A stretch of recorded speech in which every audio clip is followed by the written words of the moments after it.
gue membaca ya, tidak semua gerakan-gerakan tersebut 100% organik begitu. Artinya mungkin ada saja kelompok politisi, kelompok kepentingan yang menunggangi begitu. Welcome to Indonesia, adil hukumnya.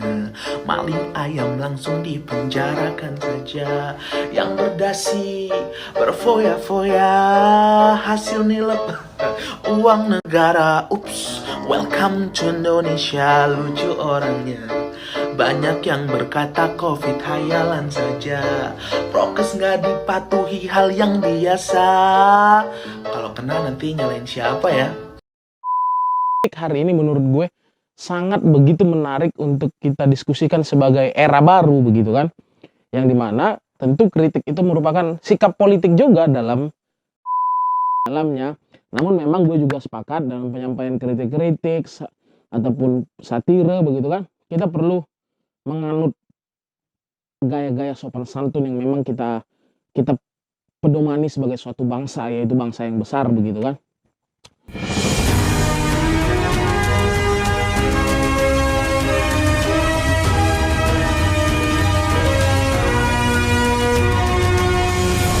Halo semua, kembali lagi di channel YouTube Zona Politik bareng gue, Tulus Pardosi. seputar pembahasan politik ala obrolan warung kopi. Kita berbincang tentang politik yang lebih santai. Dan kalau lo punya ketertarikan dalam bidang tersebut, langsung saja mari subscribe dan bagikan sebanyak-banyaknya sosial media kita yang tersedia. Sampai ketemu di video selanjutnya. Thank you semuanya, dadah.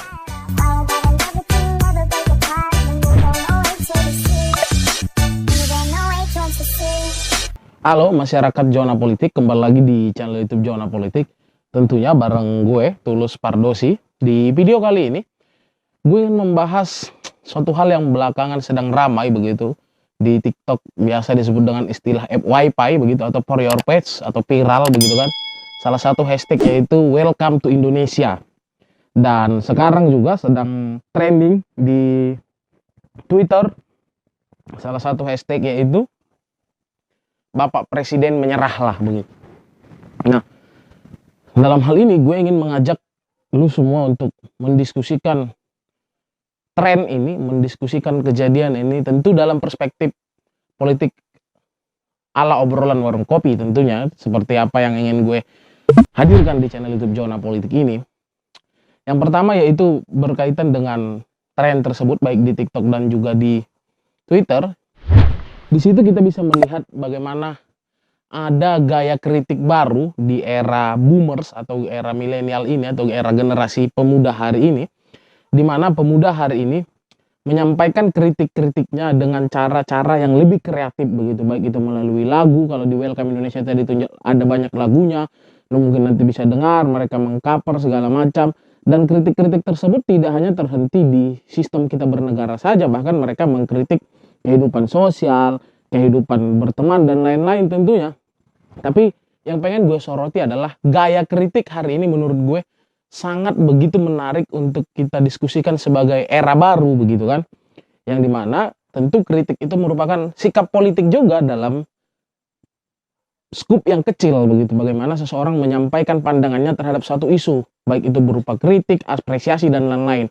Namun dalam ini gue melihatnya dalam konteks kritik tadi ya, bagaimana pemain-pemain TikTok atau tiktokers ini menyampaikan kritik-kritiknya melalui gaya kreatif, yaitu dengan konten bernyanyi dan lain-lain begitu kan. Nah, hari ini juga disambut dengan trendingnya di Twitter, yaitu hashtag Bapak Presiden menyerahlah begitu kan. Nah, yang menarik gue rasa adalah ini merupakan gaya kritik baru terhadap era sosial media, era bagaimana pesatnya kemajuan teknologi informasi. Semua orang bisa mengakses itu dan semua orang bisa menjadi platform atau bisa menyampaikan pikirannya secara langsung. Gue tidak berbicara apa isinya, gue belum bicara itu begitu kan, karena terlalu banyak konten untuk kita periksa satu persatu. Tapi setidaknya gue melihat gayanya itu adalah gaya yang menarik. Ada unsur satire di dalamnya, ada juga kelugasan dalam penyampaian di dalamnya.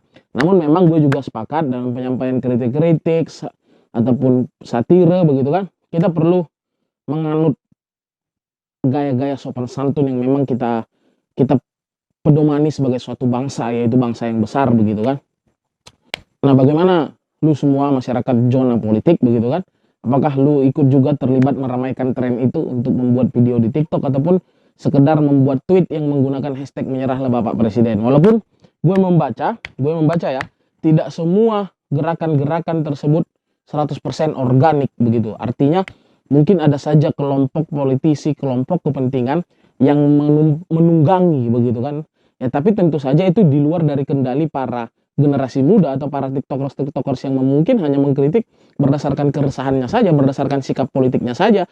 Namun di kemudian hari atau di kemudian waktu ada para politisi atau para kelompok yang menunggangi tren tersebut, ya itu pasti di luar kendali mereka. Maka gue juga tidak akan bilang bahwasanya seluruh tren ini organik, seluruh tren ini benar-benar kegelisahan. Gue juga tidak bilang gitu, tapi setidak-tidaknya gaya kritiknya itu menarik menurut gue. Ada unsur kreatif, ada gaya satire di dalamnya, dan ada kelugasan di dalamnya. Dan mudah-mudahan ke depan gaya-gaya kritik seperti ini baik di berbagai sosial media lainnya bisa menjadi apa ya, pembaharuan dalam kehidupan kita berbangsa dan bernegara dalam menyampaikan pendapat begitu. Tentu penyampaian pendapat ini selagi memang masih memenuhi pedoman-pedoman atau nilai-nilai yang ada di masyarakat begitu kan, atau aturan-aturan hukum, gue rasa ini harus tetap kita jaga bersama, kebebasan untuk menyampaikan pendapat. Tapi kalau sudah memang keluar dari konteks itu, maka kita juga bisa melakukan pengingatan begitu kan, tidak serta-merta langsung menggunakan instrumen hukum di dalamnya begitu kan. Karena gue rasa sosial media hari ini menjadi concern kita bersama untuk bagaimana kita sebagai seluruh pengguna sosial media, citizen begitu kan, bisa bersama-sama belajar dan lebih menggunakan sosial media secara lebih beretika. Itu sih, jadi keren menurut gue cara kritiknya. Gue belum bicara isinya begitu. Dan bagaimana menurut lo semua? Silahkan lu tulis pendapat lu di kolom komentar bagaimana terhadap tren Welcome to Indonesia tadi, ataupun tren yang belakangan trending di Twitter, yaitu berkaitan dengan menyerahlah Bapak Presiden, menyerahlah begitu. Lu bisa komen deh gimana pendapat lu terhadap isu tersebut. Begitu saja ya. Karena memang di sini kita akan membicarakan politik ala obrolan warung kopi begitu.